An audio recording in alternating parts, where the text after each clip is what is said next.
Hello बच्चों, आज हम करेंगे समाकलन के अनुप्रयोग। ये आपका है 8वां चैप्टर। तो ये क्या है, एप्लीकेशन ऑफ इंटीग्रल्स, मतलब जो इंटीग्रेशन का यूज, उसके अनुप्रयोग। ठीक है, तो पहला इसमें टॉपिक है साधारण वक्रों के अंतर्गत क्षेत्रफल निकालना में। ठीक है, तो एरिया अंडर सिंपल कर्व्स। तो वाई, सपोज वाई क्या है, एक कर्व है। ये f x y equal to f x एक वक्र है तथा इसकी कोटियाँ क्या हैं, एक्स इजिकल टू ए तथा एक्स इजिकल टू बी से घिरे क्षेत्रफल को हमें ज्ञात करना है। तो हम इसमें जो ये क्षेत्रफल हमें निकालना है, इसके अंदर ये वक्र हो गया, ये एक्स इजिकल टू ए और ये एक्स इजिकल टू बी, इससे घिरे हुए क्षेत्र का क्षेत्रफल निकालने के लिए हम क्या करेंगे, इसको पतली पतली पट्टियों में बांट देते हैं।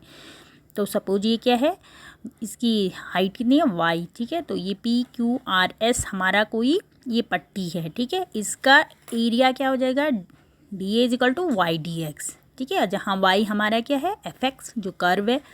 तो इसी टाइप से इस पूरे क्षेत्र जो ए बी सी डी से घिरा हुआ क्षेत्र है, उसका क्षेत्रफल निकालेंगे। ठीक है, पहले हमने एक पट्टी का निकाला, ऐसी बहुत सारी पट्टियाँ होंगी, तो ये पूरा क्षेत्रफल हम निकालेंगे, तो उसको इस टाइप से निकालेंगे।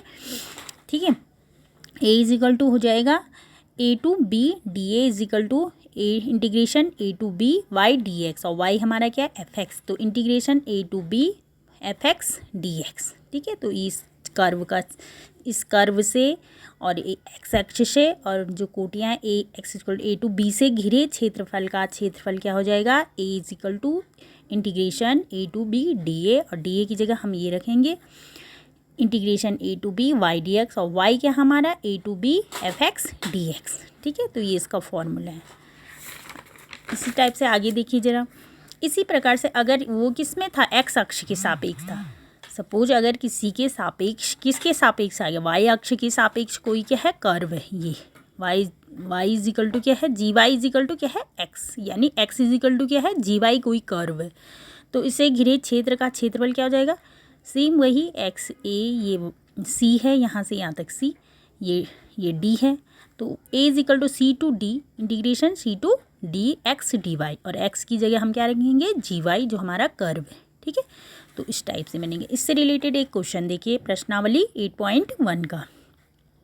कोई वक्र दे रखा है हमें, y square equal to x, रेखाओं एक्स इजिकल टू 1 और एक्स इजिकल टू 4 और एक्स अक्ष से घिरे क्षेत्र का हमें क्षेत्रफल निकालना। तो ये क्या है, किसका फॉर्मूला है, वाई स्क्वायर, ये है परवलय का वक्र परवलय। वाई स्क्वायर इजिकल टू क्या है, एक्स, और एक्स अक्ष के अकॉर्डिंग बन रहा है ना, एक्स अक्ष पे बन रहा है, और इसका मूल बिंदु कहाँ है, जो शीर्ष है इसका, वो मूल बिंदु पे ही है। ठीक है, तो एक्स इजिकल टू यहाँ से यहाँ तक क्या है, एक्स इजिकल टू 1 और यहाँ से एक्स इजिकल टू 4, और एक्स अक्ष से घिरे हुए क्षेत्रफल पी क्यू आर एस का हमें क्षेत्रफल निकालना है। ठीक है, तो फॉर्मूले में रखेंगे integration p q r s का क्षेत्रफल बराबर क्या हो जाएगा, integration 1 to 4 y D x.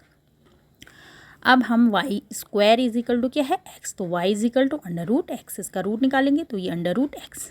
अब वाई की जगह हम यहाँ क्या रखेंगे, रूट एक्स।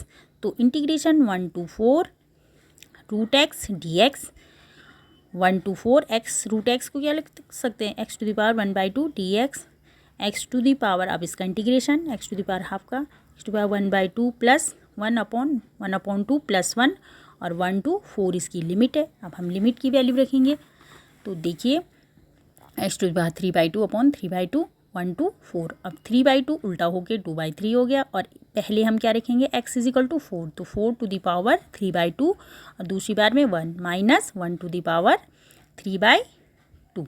ठीक है, अब देखिए 2/3 इंटू 2 की पावर 4 को हम क्या लिख सकते हैं, 2 का स्क्वायर इंटू 3/2 माइनस, ये तो 1 हो जाएगा। अब 2 से कैंसिल हो गया, 2/3 इंटू 2 का क्यूब हो गया, 2 से कैंसिल, तो ये 3 बच गया माइनस 1, तो 2/3 इंटू 8 माइनस 1 कितना हो गया, 7। अब 7 2 जा 14/3 वर्ग इकाई। तो इसका क्षेत्रफल क्या आ गया, 14/3 वर्ग इकाई, जो इसकी यूनिट दे रखी होगी। ठीक है, थैंक यू।